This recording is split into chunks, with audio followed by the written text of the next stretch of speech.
Alright, so we're here.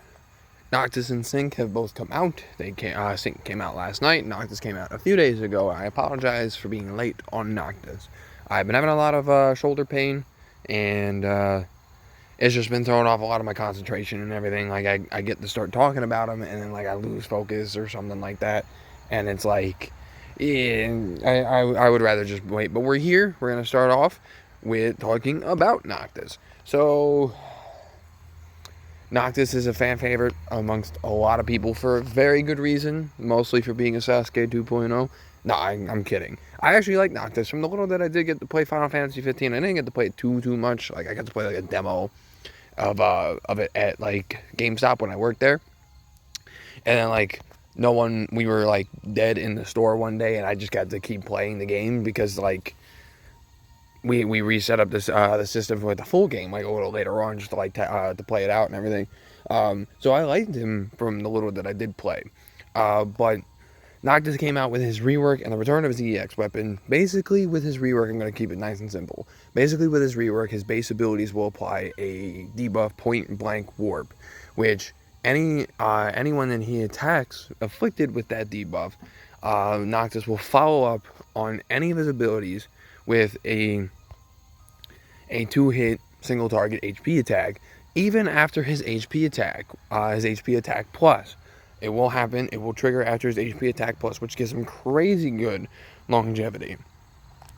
As usual, 5 stacks of his Armager ability will now turn his moves into their plus variants. As well as, like when he breaks a target, like Noctis' old turn shenanigans. So basically, he just got a second hit on all of his attacks, except his EX, I believe. I think his EX doesn't follow up with that. I could be wrong. On that, but that's just what I'm thinking right now. So he gets a follow-up secondary attack, much like Jekt gets. And when he has full 5 stacks of Armager and his plus variants are hitting, he has some of the highest brave damage potencies like in the game. Like, he's capping a lot, and I think his only move with overflow is his shooting star. His warp strike doesn't have overflow, his EX doesn't have overflow, and for good reasons, considering the fact that he's double attacking quite a lot. He's pretty much overflowing in his own sense. So that's pretty much the gist of Noctis' rework. I'm not going to go like too crazy into like numbers and everything. He's pretty much the same Noctis, just with a new debuff, a little touch up to his Armager frame buff, dual attacking and whatnot. So, is Noctis important for the Comsos era? Absolutely. Noctis is one of the highest damage dealing units in the game currently, and that's only because he has such out the gate explosive power and a lot of uses on his abilities and an HP attack plus for super good longevity. Excuse me. Noctis is one of the best characters in the game right now. I'm gonna be honest, in my personal humble opinion, I think Pain is better. Pain lasts longer throughout the Comsos era and a little bit into Chaos with her debuff works. But Noctis is just better in terms of explosive power. Pain has damage. She has a little bit of a slow start, but the slow start doesn't even matter because by the time that you get to the boss, her startup is going to be finished, and you're going to be hitting for crazy numbers with her too. So Noctis is a little more out the gate, while Pain is a little more versatile. And benefits the party a little bit better. Noctis does have some crazy auras as well, so like he does benefit the party pretty well, but I personally just think Pain is a little better. She has much longer longevity throughout like the Comsos era and everything. I would say the worst part about Noctis right now is just his EX. His EX was one of the first EXs to be released, so it's an outdated EX. It's still important because it gives you 3 stacks of Armager, which you're gonna need. But it complements now. It's a little bit better now because Noctis has a much higher max brave than he used to. So it's still it's a decent EX weapon, but much like Warrior of Lights, much like Clouds, it's just outdated. And it's really only there for the buffs and like the extra benefits versus the damage. So Noctis, important for the Cosmos era? Absolutely. Noctis will actually last you through the entirety of Cosmos, but he falls off when Chaos hits until he gets his EX+. It's just like the damage that he provides is still really good. And maybe you could use him for like the first one or two Chaos fights, but like at that point you need much more party like HP regen, versatility, things like that, debuffs and everything like that. But Noctis will take you through all of Cosmos. He is easily one of the best characters at the moment, and doesn't get power crept for quite a while. So that's the importance of Noctis for the Cosmos era. Very important. I believe he is a must grab for anyone who does want to focus on building up team comps with like meta characters and stuff. And if he's your favorite, you're gonna be sitting pretty. Now let's move on to the big doofy girl with the big doofy hammer. I like Cinque. I do. I just have like, it's not like a thing, but I just like doofy girls with like big stupid hammers or something, like big stupid powers, like they're just funny to me. Now Cinque is, well, alright, we'll put it in the retrospect as we talk. So Cinque's base abilities will inflict stun, which, her abilities will inflict 3 stacks of stun, that lowers the defense of the enemy. And speed.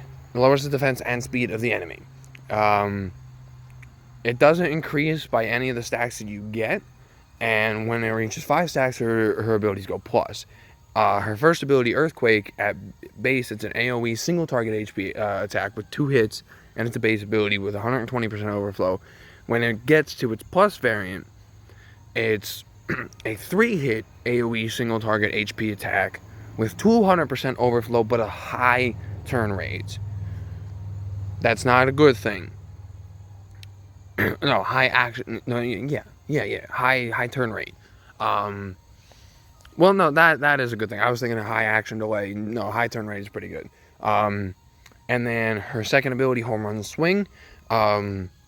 Base version does 2 hits. She does a Brave Heal based off of 70% of her attack. And then swings to 2 hits with 120% overflow.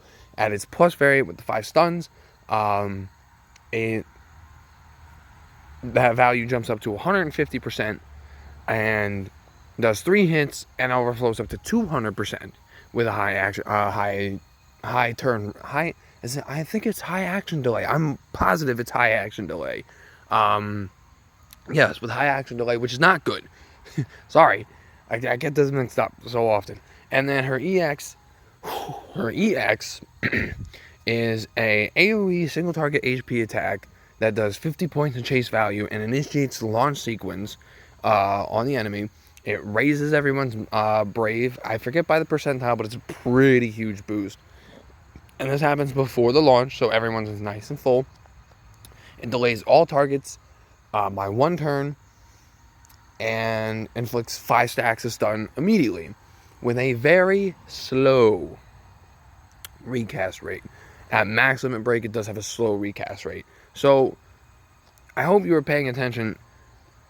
I know I mixed it up, I'm sorry, but I hope you were paying attention to everything I was saying. High action delay, very slow. Cinque is a super slow character. Like, she's really slow. Like, I understand what they were going with Cinque. Like, she's a big doofy girl, like lots of power, low speed. But while it makes sense, it fits to her character, it's just, like, it puts her down a little bit because you're not going to be getting much out of her like you would be like someone like Noctis. Like, she has a lot of abilities.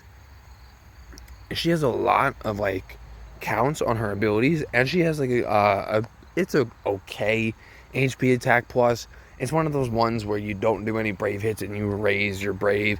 I don't like those ones. I mean, you can get use out of it. It's okay. And at least she has a lot of ability accounts to, like, give her some longevity. But the thing is with Cinque is, like, you're rarely going to see that EX go off. Like, it takes a long time for that EX to come up. Even if it is at slow, it takes a long time for it to come back up. If you pair it with someone like Selfie, to raise the recast speed of it, you know, then you're sitting a little bit better because you'll see it a little more often. But considering that you have to put her with someone in order to get the best out of her, and I'm talking like a specific character, because I know a lot of damage dealers benefit off having specific types of characters in order to do better. Like I mentioned on the Lightning, she works better with like Initial Brave, Regen, and characters who offer that. With Cinque, she needs Selfie in order to get like the absolute best out of her because she's just so slow.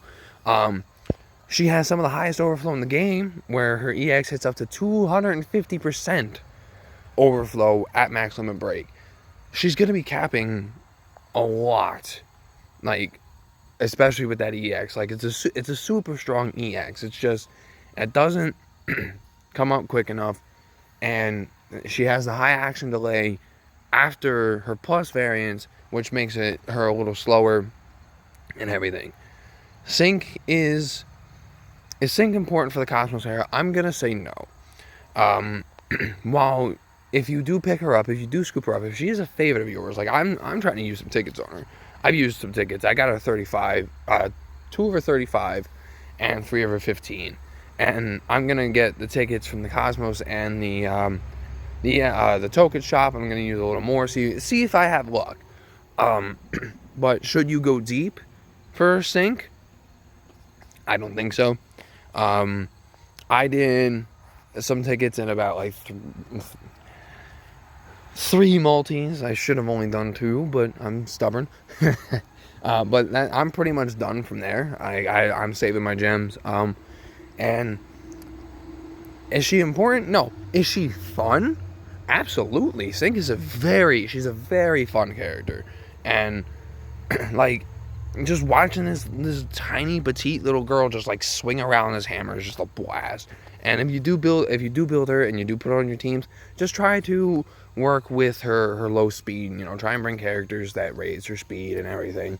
Until Selfie comes out, you're gonna have to deal with that super slow recast EX. But you know what? That's just the price that you pay to play some of these characters. And if you want to build Cinque because she's a favorite, or you just want to have some fun, I'm all for it. That's what I'm trying to do. I'm not going to go super deep because I want to save for Aerith when she drops, because Aerith is a favorite of mine. But I'm at least still trying. I do want to get her EX, but if I don't get it right now, I can at least maximum break her 15 and keep a hold of her 35 for when she returns. Because when she returns with her EX plus, whew, man, is she a bomb. She's literally like a tiny little bomb in the JP area. She's still a little slow, but her EX comes up a lot quicker, and she actually starts with it too, which is nice. So, yeah. So, there's a bright future ahead for Cinque right now. Not really like a must pick up, but if you want to have some fun, I say she's a must pick. She's a very fun character, and you can get a lot of enjoyment out of Cinque, and that's kind of the point of the game. Always remember that. So, that's it for this one. Noctis is super important if you need him, or if you want to stick with meta, grab Noctis. Cinque, not so important, but if you want to have some fun and if she's a favorite, scoop her up. Thanks for watching, guys. Sorry for the late on the Noctis. That's on me, but thanks for watching. I'll see you guys in the next one.